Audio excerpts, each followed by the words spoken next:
అత్తమ్మ ఏం కర్రీ చేయాలి అత్తమ్మ? ఓ ఏమద్దే తల్లి, నువ్వు కూర చేసి రద్దు ఏది చేసి రద్దే. ఎందుకు అత్తమ్మ, ఏమైంది? సాలే తల్లి, నాకు మొన్న సర్వపిండితో సరిపోయింది, ఇంకేం చేద్దాం అనుకుంటారవే నన్ను. మంచిగా అయింది మా అత్తమ్మకి, ఇంకోసారి నాకేం పని చెప్పకుండా అయింది. అయ్యో నేనేం చేసిన అత్తమ్మ? ఏవద్దు, నేను కూర ఎత్తపో.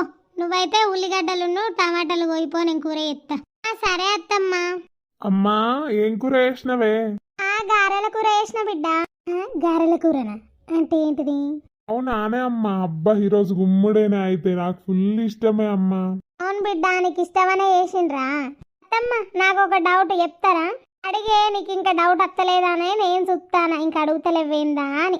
గారెలు అంటే ఏంటి అత్తమ్మ? వీటిని కూర కూడా చేసుకుంటారా?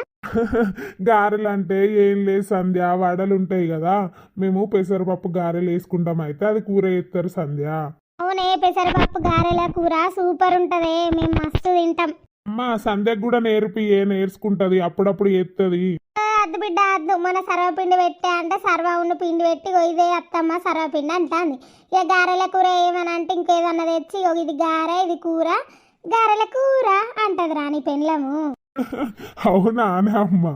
మొన్న నువ్వు లేవు బిడ్డ, పెద్ద పరేషాను. అది తినత్తమ్మ, టేస్టీ అత్తమ్మ అంటాంది. ఆ పిండి బుక్క నానే అని నేను. అవునా, మొన్న నేను ఉంటా అయిపోవే. ఉంటాయిపో, నీతో టేస్టీ చేపించేది అది.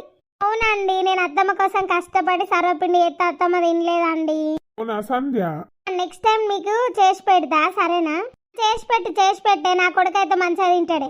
నాకు అద్దు సంధ్య, నేను సర్వపిండి తినా బాబో, నువ్వు చేసే సర్వపిండి అద్దు, ఆ కథ అద్దు. మా అమ్మ చెప్తాంటేనే నాకు భయం అవుతుంది. మీరేంటండి అట్లా అంటారు? కొంచెమన్నా టేస్ట్ చేయరా?